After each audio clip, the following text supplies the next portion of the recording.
Hi everyone, welcome back to explore literature. इस video के अंदर हम डिस्कस करने वाले हैं important questions from unit 4th that is Swaraj Gandhi of your GE ideas in Indian political thought. तो वो सीरीज़ हम ऑलमोस्ट कंप्लीट कर चुके हैं, सिर्फ एक लेक्चर उस पर आने वाला है, न्याय बाय डॉक्टर अम्बेडकर। तो वो जल्दी कंप्लीट हो जाएगा, डोंट वरी अबाउट दैट। अब हम डिस्कस करेंगे कि इंपॉर्टेंट क्वेश्चंस क्या क्या हैं हर एक यूनिट से, ठीक है, क्योंकि आपको एग्ज़ाम पर्सपेक्टिव से पता होना चाहिए कि कौन सी चीज़ इंपॉर्टेंट है, और एक दिन पहले अगर आप रिवीजन करने बैठ रहे हैं तो कौन सी चीज़ है जिस पे आपको ज़्यादा ध्यान देना है, आपका क्या अप्रोच होना चाहिए, how you will answer the questions, और किस तरीके से पूरा फ्रेमवर्क रहेगा एक आंसर राइटिंग का। All right, and the second most important thing is कि इंपॉर्टेंट क्वेश्चंस का मतलब ये नहीं होता है कि मैं क्लिक बेट वाला थंबनेल डाल दूँ, सिर्फ यही क्वेश्चंस आएंगे, सिर्फ ये रट के चले जाऊँ। तो this all things are out of box for me. ये सिर्फ बच्चों को पागल बनाने की चीज़ें हैं, उनको सिर्फ मिसलीड करने की चीज़ें हैं। फॉर मी इम्पॉर्टेंट क्वेश्चंस क्या हैं और आप किस तरीके से इनको लीजिए कि इस टॉपिक से इस तरीके से क्वेश्चन बन सकता है, और आपको इस तरीके से उसका पूरा फ्रेमवर्क रेडी करना है कि भैया ये क्वेश्चन आया तो मैं इसको इस तरीके से अटेम्प्ट करूँगा, मैं ये पूरा अप्रोच लेके चलूँगा, मेरा ये फ्रेमवर्क रहेगा, पूरा स्ट्रक्चर ये रहेगा मेरे आंसर राइटिंग का। क्योंकि एग्ज़ाम में आपके पास इतना टाइम नहीं है कि आप वहीं बैठ के तो आंसर सोचो सारा, फिर उसका फ्रेमवर्क भी सोचो कि किस तरीके से इसको स्टार्ट करूं, कैसे एंड करूं। तो वो चीज़ें आपको स्टार्टिंग से पता होनी चाहिए, तभी आप उस आंसर को अच्छे से अटेम्प्ट कर पाएंगे अपने एग्जाम में, क्योंकि एक तो टाइम कम होता है, दूसरा फिर चीज़ें याद करने में ही आपका सारा टाइम चला जाएगा।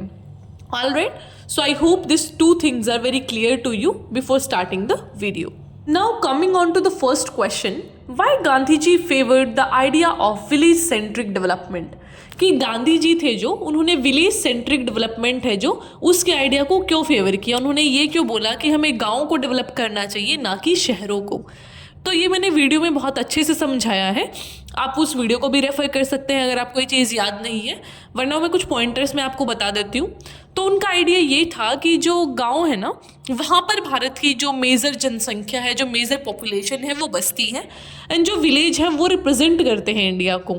जो सिटीज़ हैं दोज आर आर्टिफिशियल फॉरेस्ट, वो हमारे जो इंडिया है उसके एक पूरे आइडिया को, उसकी ब्यूटी को या फिर उसके नेचर को एक्सप्लेन नहीं करते। इसलिए हमारे जो विलेजेस हैं उनके थ्रू ही हम अपने कल्चर को, अपनी हेरिटेज को संभाल सकते हैं, और वहीं से हमारा डेवलपमेंट हो सकता है। वो असल तरीके का डेवलपमेंट होगा, ना कि शहरों का डेवलपमेंट होना।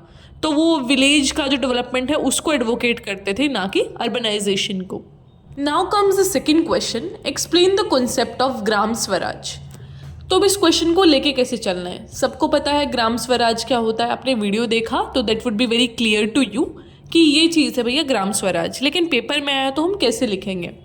सबसे पहले आपको पता होना चाहिए कि गांधी जी का क्या आइडिया था, तो आपको सबसे पहले गांधी जी के बारे में लिखना है थोड़ा, कि गांधी जी का ये आइडिया था, क्वेश्चन से रिलेटेड होना चाहिए। ये नहीं कि गांधी जी यहाँ पैदा हुए थे, this was Gandhi and all, ये नहीं लिखना। ये लिखना है कि गांधी जी स्वराज के बारे में, ग्राम स्वराज के बारे में क्या सोचते थे। फर्स्ट पैरा में ये आएगा। सेकंड में फिर तुम अपना थोड़ा सा पेज भरने वाली टेक्निक शुरू करो, दैट इज़ अबाउट गांधी। जो पता है थोड़ा बहुत लिख दो, उन्होंने सत्याग्रह किए, दिस एंड दैट लिख दिया थोड़ा बीच में। फर्स्ट पैरा सुंदर हो गया, सेकंड में तुमने शीट भरने वाली टेक्निक अपनाई। Then you come on the main topics, फिर थोड़ा पॉइंटर बनाने शुरू कर दो ताकि एग्जामिनर को वो चीज़ हाईलाइट हो कि ग्राम स्वराज होता क्या है। पॉइंटर्स में लिखो कि भैया ये चीज़ ग्राम स्वराज है कि आपको सेल्फ रूल करना है, सेल्फ रिलायंट आपको बनना है, मॉरल ऑटोनॉमी होना चाहिए इंडिविजुअल का। तो ये चीज़ें आपको फिर पॉइंटर्स में लिखनी है, ये चीज़ें बिल्कुल अच्छे से दिखनी चाहिए, दिस थिंग्स विल राइट। फिर उसके बाद फिर अपने पेज भरने वाली चीज़ पे आओ कि गांधी जी को तो मतलब वही चीज़ें रिपीट करनी शुरू कर दो, क्योंकि इतना बड़ा टॉपिक है नहीं ये, तो आप उन चीज़ों को फिर से देखो। एक तो होता है कि आप उसी बात को दोबारा लिख रहे हो, वो चीज़ गलत है, लेकिन अगर आप उसी चीज़ को 2-3 डायमेंशन से लिख देते हो, बात वही है लेकिन लिखने का तरीका अलग है, तो फिर आपके पेज भी भर जाएंगे और नंबर भी अच्छे आएंगे। तो इस तरीके से आपको अप्रोच करना होता है किसी भी क्वेश्चन को। तो यहाँ पे आपको ग्राम स्वराज को भी इसी तरीके से लिखना है। अब बात करते हैं क्वेश्चन थर्ड की, do you find any contrast in the views of Gandhi and Deen Dayal Upadhyay ji. तो देखो यहाँ पे मैंने सिर्फ एक एग्जाम्पल के तौर पे लिया है, ये किसी के भी साथ आ सकता है कि कौटिल्य की व्यूज़ कैसे अलग थे गांधी जी से, या फिर किसी का भी, मतलब कोई भी आ सकता है, सावरकर जी के कैसे व्यूज़ अलग थे, हाँ वो Tarabai Shinde's view different from this particular person. तो हमेशा ध्यान देखना कि किन दो लोगों ने सेम चीज़ के बारे में लिखा है, तो हमेशा कॉन्ट्रास्ट ढूंढने की कोशिश करना। ये क्वेश्चन बड़े फ्रीक्वेंट होते हैं, तो आपको ये चीज़ पता होनी चाहिए कि इंटर यूनिट क्वेश्चंस भी आ सकते हैं कि 2 यूनिट को मर्ज करके एक क्वेश्चन बना दिया, तो आपको वो चीज़ करनी है। लेटस से कि रिलीजन के बारे में सावरकर जी क्या बोलते हैं और दीनदयाल उपाध्याय जी क्या बोलते हैं, तो दोनों को आप एक नोट्स में अपने बना लो, ऐसा बीच में लाइन लगा के डिफरेंसेस लिख लो कि इनका ये मानना है और दीनदयाल उपाध्याय जी का ये मानना है, यहाँ पे इनकी जो बातें हैं वो सिमिलर हैं, दूसरे पॉइंट में इनके कॉन्ट्रास्टिंग व्यूज़ आ जाते हैं। तो ये चीज़ें आपको स्टार्टिंग से ही प्रिपेयर करके चलनी होती है। आप ये नहीं कि एग्जाम में बैठ के इन चीज़ों को याद करने बैठो कि उसने तो शायद ये बोला था, दूसरे वाले ने शायद ये बोला होगा। तो you should be very much prepared in the very starting of the paper. ये आपके प्रिपरेशन का पार्ट होगा क्योंकि इतना सिलेबस है नहीं, तो आपको ये चीज़ें पहले से ही तैयार कर लेनी होंगी कि भैया इसने ये बोला है और दूसरे आदमी ने ये बोला है, तभी आप पेपर को अटेम्प्ट कर पाएंगे। अब बढ़ते हैं 4th क्वेश्चन की ओर। Why was Gandhi a critic of industrialisation, कि जो गांधी जी थे वो इंडस्ट्रियलाइजेशन को ऐसा क्रिटिसाइज क्यों करते थे।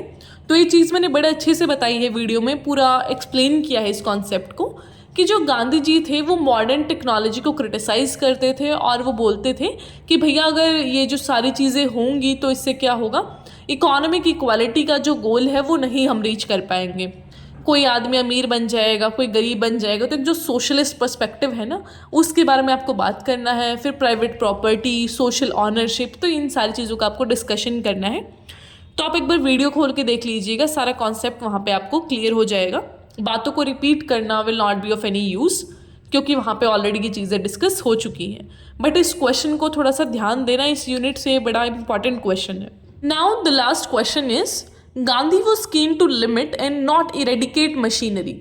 तो देखो एक पूरा स्टेटमेंट दिया है, मतलब वो प्रिसाइज आपसे एक आंसर चाहते हैं कि गांधी जी ये नहीं चाहते थे कि मशीनों को बिल्कुल ही निकाल के फेंक दो, बट उनका मानना था कि आपको कम यूज़ करना है मशीन्स का, क्योंकि इंडिया के अंदर पॉपुलेशन ज़्यादा है और लोगों को तभी काम मिल पाएगा जब हम ऐसा खुद से काम करेंगे। वो हाथ वाला काम जब ज़्यादा प्रमोट किया जाएगा तभी ये चीज़ें पॉसिबल हो पाएंगी।